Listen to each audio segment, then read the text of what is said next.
मैं जब पीछे मुड़ करके देखता हूं तो मेरे जीवन का और मेरे जीवन के प्रमुख घटनाओं का आरंभ स्वतंत्रता प्राप्ति से नहीं होता।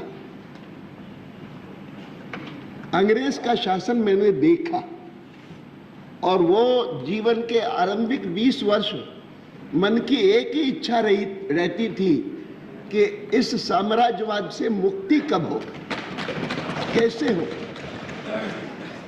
और उन दिनों में सचमुच जब महात्मा गांधी के बारे में सुनते थे या उनको दो एक बार देखने का भी अवसर मुझे कराची में आया, बाद में यहाँ आने के बाद आया, तो सचमुच लगता था कि ऐसे महामानव बहुत विरले ही विश्व में पैदा होते हैं।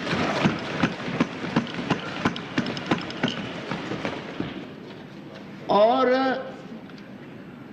आज मैं जब भारत के बारे में सोचता हूं तो भारत स्वतंत्र हो गया है। भारत एक अणुशक्ति भी बन गया है। भारत आने वाले वर्षों में एक विश्व शक्ति बन जाएगा, इसमें भी लोगों को संदेह नहीं। लेकिन यह सब विशेषताएं होते हुए भी मुझसे कोई आज अगर पूछता है कि सबसे बड़ी विशेषता कौन सी है, कि जो अंग्रेज से मुक्ति पाने के बाद, स्वतंत्र होने के बाद भारत में संविधान बनने के बाद और आज संसद का पहला दिन से लेकर के 60 वर्ष बीत जाने के बाद सबसे बड़ी उपलब्धि आप किसे मानेंगे? तो मैं कहूंगा जिस कारण से आज हम ये दिन मना रहे हैं कि भारत एक महान और सफल लोकतंत्र बना है, इस उपलब्धि को मैं सबसे बड़ी उपलब्धि मानता हूं। उन दिनों में कोई देखे कि जब भारत ने 1950 में लोकतंत्र अपनाया तो विदेशी विद्वानों ने कैसी कैसी टिप्पणियां की कि यह देश लोकतंत्रीय देश बनेगा। और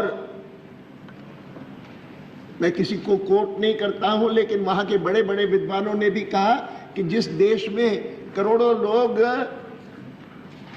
अपना नाम नहीं लिख सकते, अगर किसी दस्तावेज पर हस्ताक्षर करते हैं तो अंगूठा लगा करके अपना हस्ताक्षर करते हैं, वो देश लोकतंत्र कैसे बनेगा? वह देश सफल लोकतंत्र कैसे बनेगा?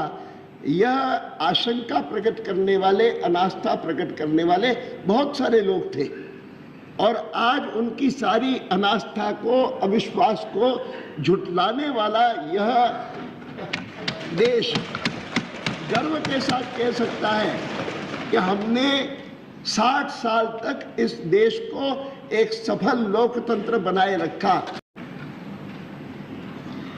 मुझे याद है कि 1989 या 90 की बात होगी कि जब मैं पार्टी का अध्यक्ष था, एक कैनेडियन टेलीविजन टीम नई दिल्ली आई थी मुझसे भेंट वार्ता करने के लिए। मेरे अशोक रोड के कार्यालय में आई और आकर के उन्होंने कहा कि आपका इतना अनुभव है भारत के लोकतंत्र का, स्वतंत्रता प्राप्ति से लेकर के आज तक का, हम आपसे जानना चाहते हैं कि जहां दुनिया भर में जो भी विकासशील देश थे और उन्होंने साम्राज्यवाद से मुक्ति पाने के बाद लोकतंत्र अपनाया, लेकिन अधिकांश देशों में लोकतंत्र किसी न किसी प्रकार से विसर्जित हो गया।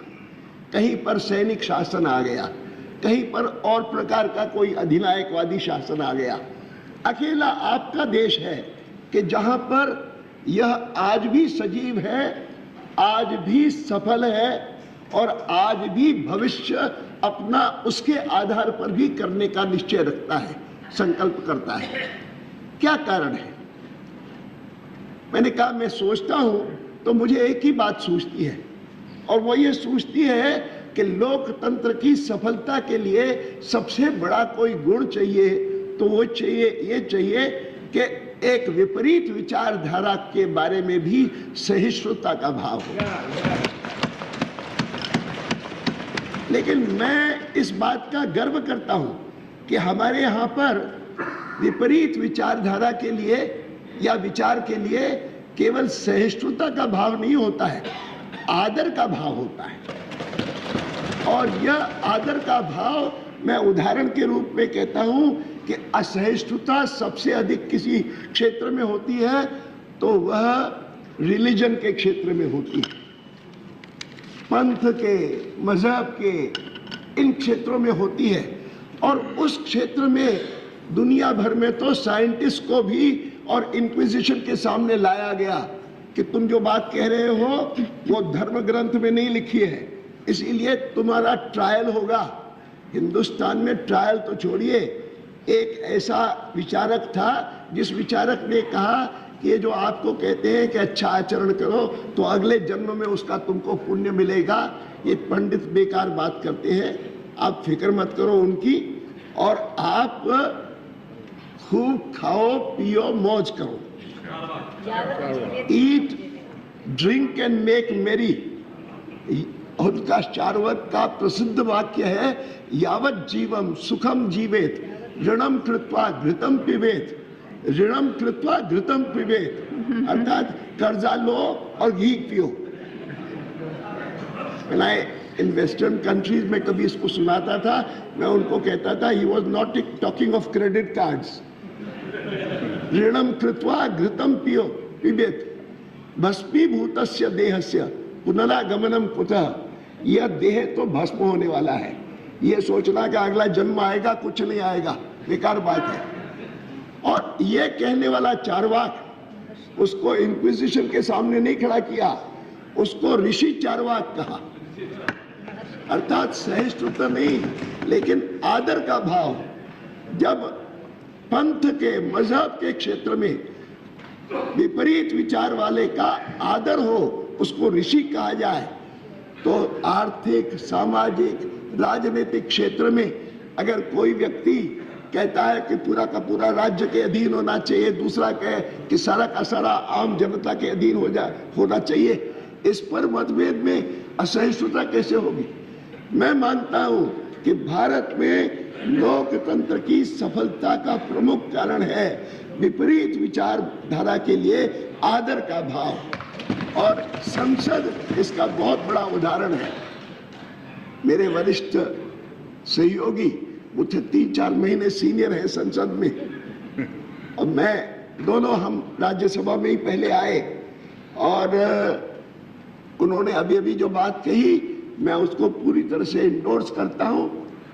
और मैं कहता हूं कि अगर हम एक दूसरे के प्रति आदर का भाव रखेंगे, विपरीत विचारधारा के प्रति आदर का भाव रखेंगे, तो डिबेट के द्वारा ही, बहस के द्वारा ही, विवाद के द्वारा ही हर समस्या का हल निकल आएगा और संसद की सफलता इसी में। मैं बहुत बहुत आभारी हूँ।